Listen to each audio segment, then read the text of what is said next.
Hey guys, Shane Harder here from Seeking Unemployment. This is the real estate investment show where we learn how to become gainfully unemployed together.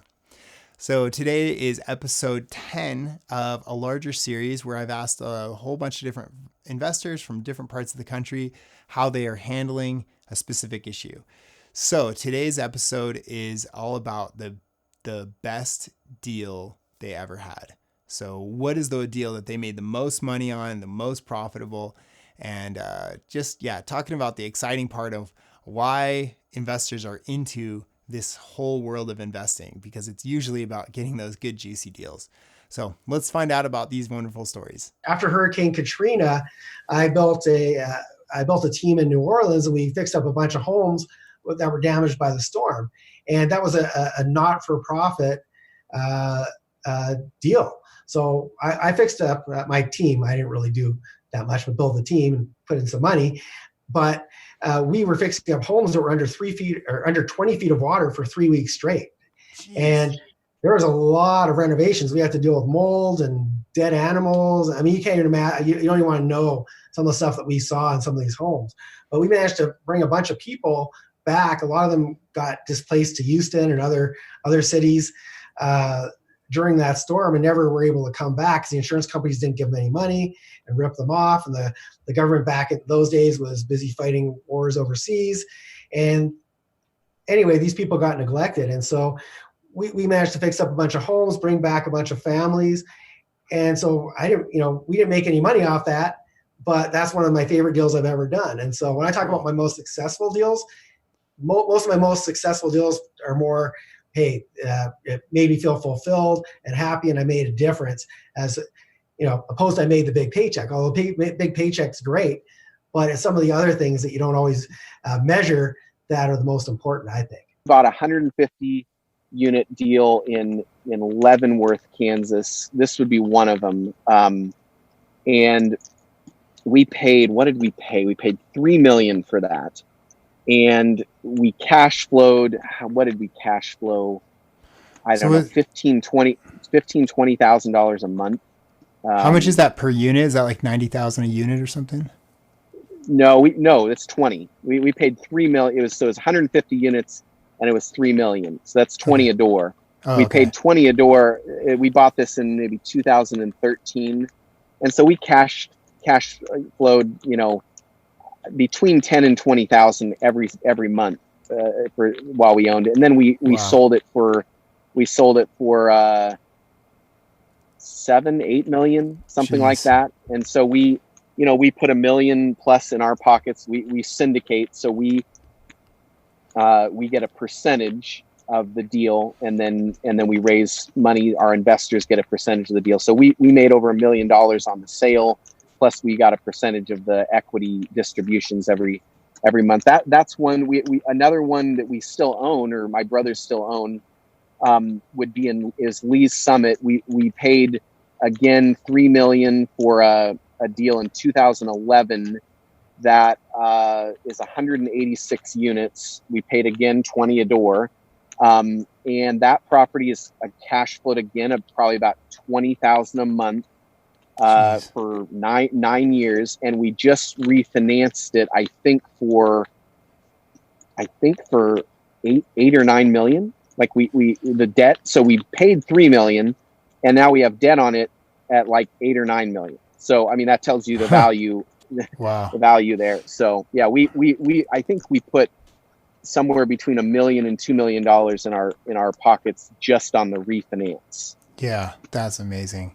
And so, were you doing that as a cash out refi to fund another deal? Well, yeah, we've refinanced that property like 5 times since 2011, maybe 4 times since 2011. So very cool. I bet your investors were happy with those. Yeah, they've done very well on that deal. They got their cash out a long time ago, and so they have an infinite return.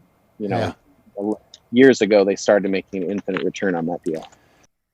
Yes, that was probably the flip I made the most money on. I have a rental that's probably my best deal, which is we bought 8 units for $200,000. And then So it's an eightplex. Yeah, it was 4 duplexes on 2 lots. Wow. We bought them for 200,000. Renovation budget's like 100, a little over 100,000, and then each door rents for about 700 a month. So that one's probably our best cash flowing asset. So each of those 8 units is 700 a month. Mm-hmm. Holy crap! And you bought the whole thing for 200 grand. 200 grand plus, another 100 and some odd for renovations. Oh my gosh! So you're 300 grand into this, and I don't have a calculator, but 700 times 8 a month. My gosh. Mm-hmm. Yep, that's mental. Sign me up for that all day. That sounds incredible, man. Yeah, that's probably one of my favorite deals. Gosh, man, hang on to that for the rest of your life. Right. Jeez. It also came with, so it was 8 duplexes. 2 of them burned down because drugs are bad. So is it a meth house? I think they were doing some illegal drug activity in those 2 pads that burned down. And so we actually have 2 lots, and they're zoned residential 24 units. So we're going to end up try to build quadplexes on each one of those 2 lots. So we have the potential for another 8 units to go with this deal. Wow. That's awesome. Yeah. Wow, that's a silver lining to a building burning down, huh? Yeah. Like, okay, we'll just take some insurance money on this and turn it into an even better investment. Sign me up. Early on, I had a $75,000 wholesale deal that I made in Pasadena. $75,000 on one wholesale deal. Sign me up for that all day long. That sounds amazing. Yeah, I wish I could do those all day long. I mean, literally, and here's the other part. I could have made $100,000. I basically I got a property under contract.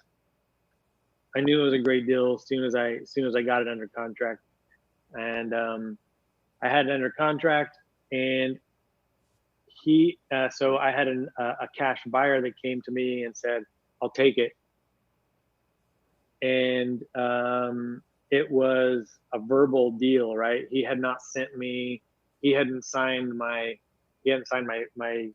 second purchase agreement yet. So I had called him and said, "Hey, where are you on this deal?" And he said, "Oh yeah, I'm just getting my funding arranged." In the meantime, but we had a verbal. In the meantime, I had another investor contact me and say, "I'll pay you an extra 25 grand for this deal." Wow. Which would have made it $100,000 wholesale deal. And jeez, at the time, I immediately thought to myself, because this was in the very beginning. At the time, I thought to myself, all I hear about is building relationships and do the right thing. And I had a real opportunity to not do the right thing. And so I called that original investor back and I said, "Hey, I've got another offer on the table." He said, "But we have a verbal." And I said, "Okay." And here's another thing, going back to my real estate agent experience, I knew that there was a contract that basically put somebody on a 48-hour notice to perform, right? So I thought, all right, well, this is a great opportunity for me to do the right thing and force him to make a decision. Yeah. So I submitted that form that was a great point, basically because put him on notice. It's not right for him to just put you in the waiting pool and lose out on that other $100,000 offer. That's not right either. So that's a perfect blend. That's cool. I love this. Okay, keep going.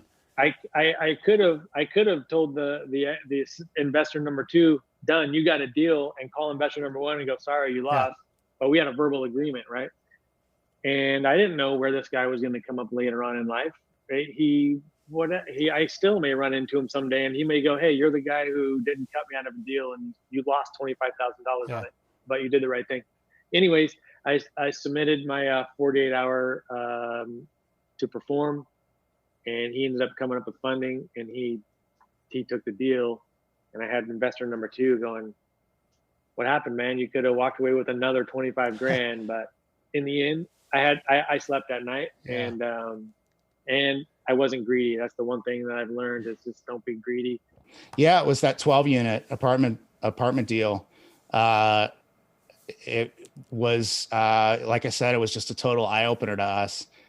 Our cost basis on those per unit was in like the high 60s. So like 68,000 a unit is what we bought it for. Wow. And we sold it for about 150 a unit.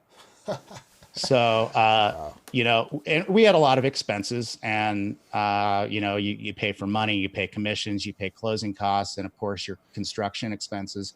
We spent a lot of money on that building. Yeah, it was. It was a wholesale deal for me, and it was just a handful of properties, so not too many. I think it was 5 properties. Wow. Can't remember for sure. So the deal Anyway, it had all 5 of these together. right. So it was Cool. a package deal. Bought it and sold it all as a package. Didn't break it up or anything like that. And we made 73,000 in that deal. 72 Nice. and something. And so that was a pretty good deal for me. It's funny because I had a student that has since become a mentor to me. I mean, he's just surpassed me like crazy. But he shared with me a couple of years ago, we were talking about some of his recent deals at the time. And at that time, I think he had done 3 wholesale deals that had netted him over 100,000 apiece. Wow. I'm like, dude, I'm the one that taught you. Where's my piece? But you know, I mean, you can make a lot of money wholesale. Now it's rare that you get some that big. I think one was 73. That was my biggest. And then my brother and I did one that netted us about 59. But by far, most of our deals are in the 10 to 15,000 range. I think our average is around 13,000 or so. So do you find I that don't being a go pretty into- common number for most wholesale deals, about 10 to 15,000? I would say for the most part, it depends on what part of the country. I was out actually Southern California just before, it's probably November-ish last year, and talked to some people that were pretty consistently making 20, 25. Of course, prices are so much more out there too. Right. If I'm dealing with someplace like Oklahoma, Memphis, Tennessee, Detroit, places like that, it might be more like 5 to 10. But yeah, for the most part, I would say 10 to 15 is pretty common. Most profitable is probably our flip as far as just straight cash out in the pocket, if that's how you want to look at the profitability. Your Long Beach one, right? From a Long Beach flip. Cool. The house here that I'm in right now has created the most value for my personal self. Cool. Being able to provide me equity in a HELOC. I tell you, deal I find fun are the numbers on the last couple deals I did. Those have both worked out to be very well-rounded deals, and so I like that a lot. The one that I done that's been local was a deal I picked up for. When you say well-rounded, do you mean like it has good cash flow and good equity, good appreciation? Yeah. A little bit of both. Okay, Yeah. Cool. Good. Cool. Yeah. So the single family and the duplex that we just did. So the single family, I picked that up for basically the tax value or whatever. I picked that up for, the duplex was $14,500. Okay. And the entire thing only cost you that much, or that was the down payment? That's what I purchased the house for in cash. Yeah. Holy cow. Yeah. Nice. So purchased the house for $14,500. And it needed a lot done on the duplex.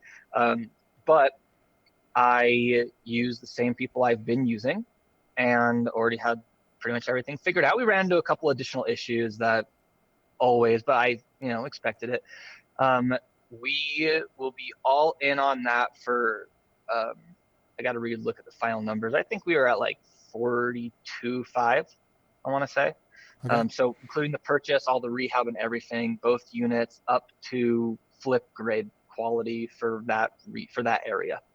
And so they have it has a brand new roof, brand new water heater and furnace, has new everything. Like pretty decent. I'm 42.5 all in, and the value on that, there's comps showing around 120, but even So at the real low end, if the comps go really bad, the bare small side on that, I think we're at like 65. So even if the so your appraisal purchase came in price, horrible, yeah, really. So wait, let's get this straight. So your purchase price was 14.5. 14.5. You put, what was it, 25 in? Is that what you said? 35 in? Whatever, 40, looking the numbers are 43-ish. So 43 Minus all in is what you put 45, in. yeah. You're seeing comps at 120,000. Yeah, but the comps on this area, I purchased this one because the lowest comps were still going to give me 30% equity Yeah, when I was all in, even if the lowest comps came in. So whatever that's that awesome. number is, I think the lowest comp was at like 65,000 or something like that. That's so cool. The better comps are several streets over. I don't know if this one will carry the same weight, but there aren't enough comps in my area where I think they won't have to move the couple streets over to take those comps. I think I think the Yeah. appraiser would be forced into that region. But if the appraiser's not forced into that region and they want to take a couple more single families or something that have been renovated, because there aren't enough duplexes that have been renovated like right there in that region. So if they have to take the one other that is, then it's to the same quality as that, and we'll be it's better solid. quality at that. It significantly beats out that quality. They can take that one, call it 65, 70, whatever, and I've created only like 25,000, or let's see. So I'll created $25,000 to $30,000 of equity if it hits on the really low side of that, which is totally It's cool with awesome. me. Yeah, it's awesome. And then we have both units rented out, and it's bringing in $13,500. So 13,000 is your rent? You mean no, 1,300, right? $1,350 a month is my rent. That sounded a little bit more right. I was like, man, I'll sign up for that deal any day. We'll take that all day. I'll take 20, please. Take 20. That's great. Wow, man, that's a great little. $1,350 a month on amazing. that. So it's a really good spread. So we're looking at almost 3x cash flow to my almost it's almost a 3%er, 2.5% or something like that. So that one's pretty solid. All right, guys, that wraps up this video. If you'd like to connect with us and partner on some multifamily deals, click on the link below and we can send you all the info on how to get started there. If you'd like to check out the videos from the beginning of this playlist, click on this link right here. To check out the link that Google wants you to watch, click on this link right here. And lastly, if you want to make sure you see the future videos that we'll be posting in the same series, click on this subscribe link right here. You'll be all set to go. Thank you so much, guys, and we'll see you on the next one.